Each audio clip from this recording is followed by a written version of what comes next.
As educators, it's important that we understand our own Canadian culture, understand colonialism, and our relationship with the land. My name is Amanda Grant. I was born December 28th, 1984, the youngest of two children. My parents are Bev and Elvie Grant, my older sister, Erin Small. I grew up in Williamstown, Ontario, a small farming community with a strong Scottish background. It is located about an hour east of Ottawa, Ontario. Like many people in the area, I grew up very proud of my cultural background, and as far as I knew, my family had owned our land for over 230 years now. In 1985, we received a bicentennial farm plaque because our family had owned and operated our farm for over 200 years. My family owns over 100 acres of farmland, mixed wood forest. We enjoy gardening, have 5 Plymouth Rock chickens and 1 rooster, and truly appreciate the beauty of the space around us. We also have a sugar camp behind our bush. It was built by my grandfather back in the early 1900s. My father still makes maple syrup there today. My family has always felt it important to pass on our family recipes and traditions. We like to make preserves from our vegetables that we grow, and we like to make pies and use the land for picking wild garlics. My dad has told me, though, only take what you need. This is my dad's side of the family. My dad is in the top right corner. Beside him is my Uncle Ronnie and my grandfather, my grandmother, and my Aunt Sandra.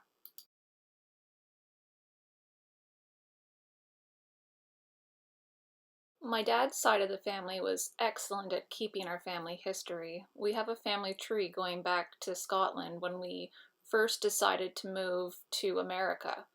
We immigrated in a ship called the Pearl in 1773, and then my family moved to Glengarry in 1784. In 2016, I was privileged enough to go to Scotland and be able to see where my family came from. My father's side is in Inverness, near Loch Ness. My mom, she's in Fort William.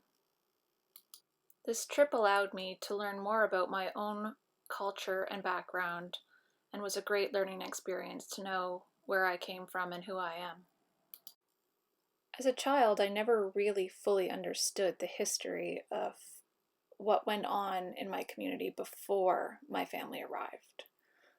I was only led to believe what I was taught in school and saw in popular movies and media about First Nations individuals.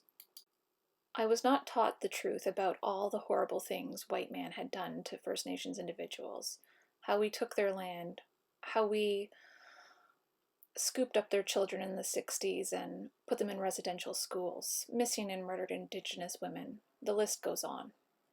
I didn't know this history, and my family grew up about 20 minutes away from a First Nations Mohawk tribe in Akwesasne.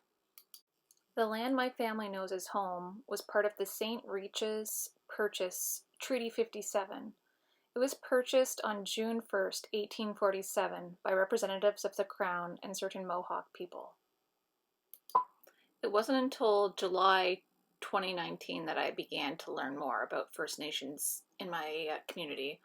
I had the opportunity of doing a summer school placement at a local high school where First Nations students transitioning from Akwesasne to Cornwall had an opportunity to do a Reach Ahead program and earn credits learning about their own culture, government, and history. I learned about creation story and their love of the land.